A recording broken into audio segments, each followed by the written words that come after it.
Hello, Julie here and welcome to my YouTube channel.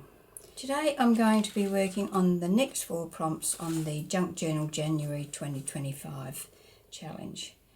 They are modern, movement, crumpled and sealed. So let's get started. Now I've used my infinity dies, rectangles, to cut this frame. So I've cut it twice so that I could back to back it. And I also used them to cut these 2 pieces of acetate. Right, now what I want to do is, firstly I'm going to ink around the insides of my frames. So how is everybody? I hope everybody is well and settling into the new year. Of course, the first month is just about over, isn't it? So, yeah, it doesn't take long. I've had a birthday this month, so that's all of my events, like Christmas and birthday, all over and done with for the year.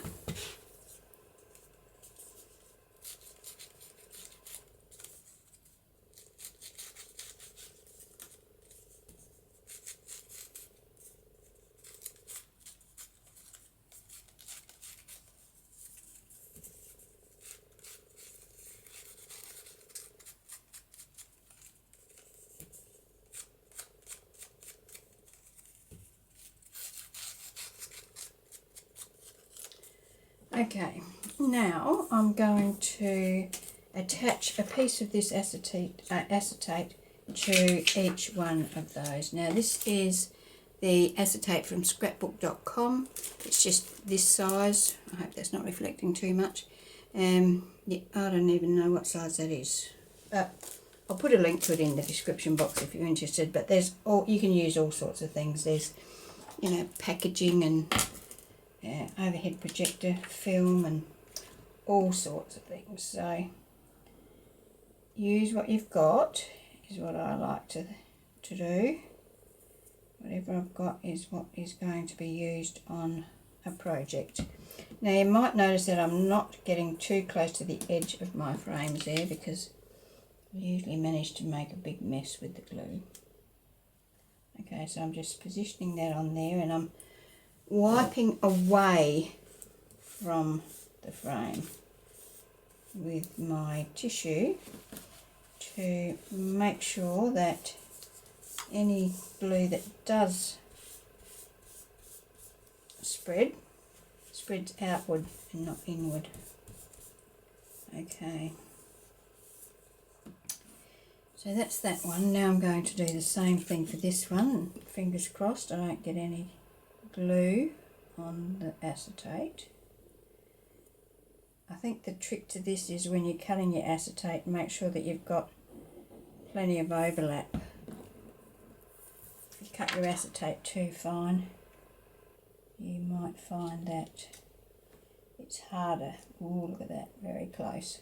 Oh, no wonder, my acetate is very crooked. So you don't want to do that either, really. Okay, let's wipe it out.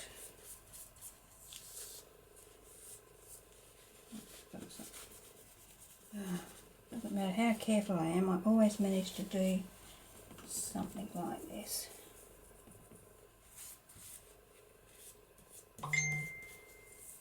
Sorry about that, just got a message.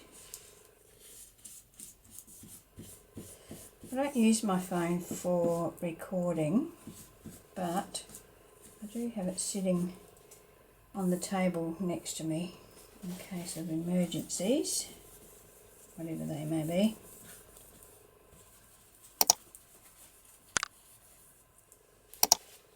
Let's try and get that as clean as we can. Now, I have some dried flowers here.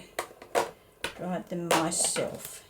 Some of them I've encased in laminating paper and some of them are just as is. So I thought I might try doing something like that in there.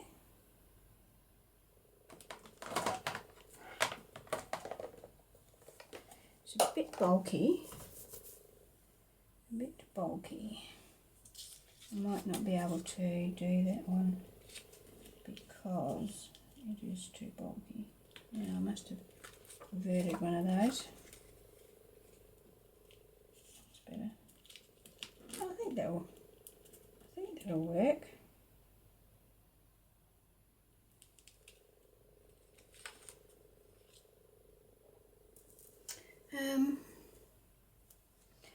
I was thinking of doing some washi on that, and I've got some of this homemade vintage tape that I might use.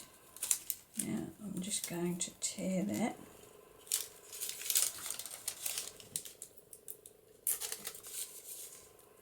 And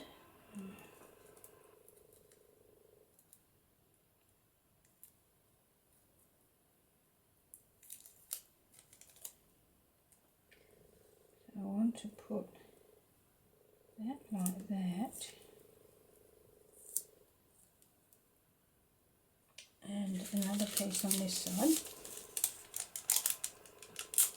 because of course you can see both sides of this, like so. And I might, well, it doesn't matter which side it goes on, go like that, and then I'll stick that down onto there like so. A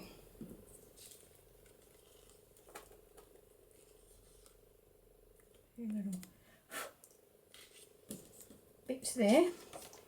Now, is this the right way? I think it is, yes. So now I'm going to stick these two together. Fingers crossed.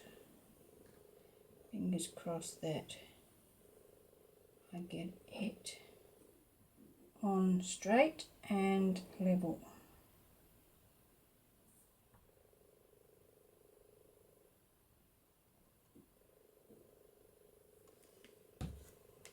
Okay, here we go. Put the bottom on first, and then I'm going to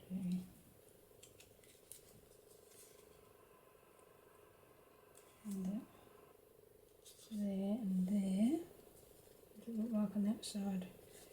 Pretty good. Okay.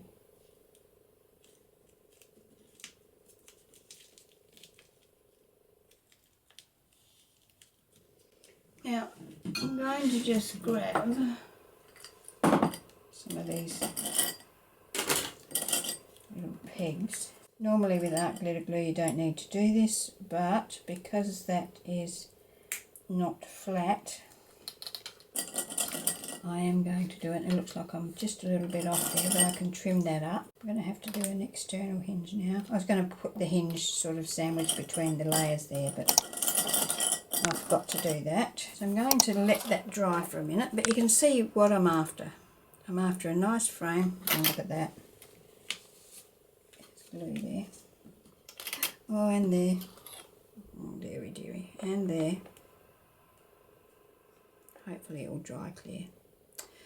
Alright, so now, let's have a look at this. So I'm going with modern. I'm saying that the paper that I'm using is a modern paper. So by modern I'm meaning not vintage. So it's not a vintage inspired paper. So I'm using that as my modern. Movement, I'll cover that one. Crumpled, I'll cover, and sealed. Well, that flower is sealed in there. Alright, I'm going to let that dry for a few minutes and then I'll be back. Well, I'm back. Unfortunately, I lost the footage. I don't know, I mustn't have pressed record. So I'm just going to talk you through what I've done. I made a 1-inch spine. I made a 1-inch hinge actually. So I used a double layer of paper, pattern paper, so that I had pattern on both sides, which I didn't really need to, but it actually helps to make this hinge very sturdy. Then so it's 1 inch by just under 5 inches, the same height as my frame. And then I folded it in halves, glued one side onto the inside of the frame and one side onto the inside of the page, so that I get the flip, I get the movement. So there we go there. Now you can see that I have got glue oozing out there, and I did have some under here as well. I'm hoping that that might dry clear, but we'll have to wait and see. If it doesn't, well then I'll probably do something as an embellishment over that. Now to embellish the flip out, I have crumpled up some cheesecloth and glued that down. Then I have embellished with a little piece of faux washi from the embellishments kit and a flower. And I've done the same on this side, so I've crumpled up my cheesecloth for my crumpled prompt. So that is the whole thing. Unfortunately, I mean, you would probably all know how to attach something like this, a flip out, into your journal, so you haven't really missed all that much. So it's just a 1-inch strip by the length of the window, fold it in halves and attach it half to your window and half to your page. And yeah, alright, so let's have a look at our prompts. So modern, we're going for the modern paper style. The movement, we've got the movement in the flip out of our little frame. Crumpled, we've crumpled up our cheesecloth for our embellishment. So that was one piece of cheesecloth, and I just folded it right round, as you can see there, and it covered up that was in this corner here. So that's a crumpled and sealed, so our flower is sealed in there. So that's our 4 prompts for this video. So we've only got 3 left. Reveal, fabric and letter. So there we go. So that's my video for today. I hope you've enjoyed it. I am going to take some photos tomorrow, and hopefully by then that glue will be dried and we'll be able to see whether it's going to stain or not. Anyway, thanks for joining me, and I hope you've enjoyed the video. If you have, I'd love it if you give me a thumbs up, and yeah, I hope you can join me for my next video. Okay, bye.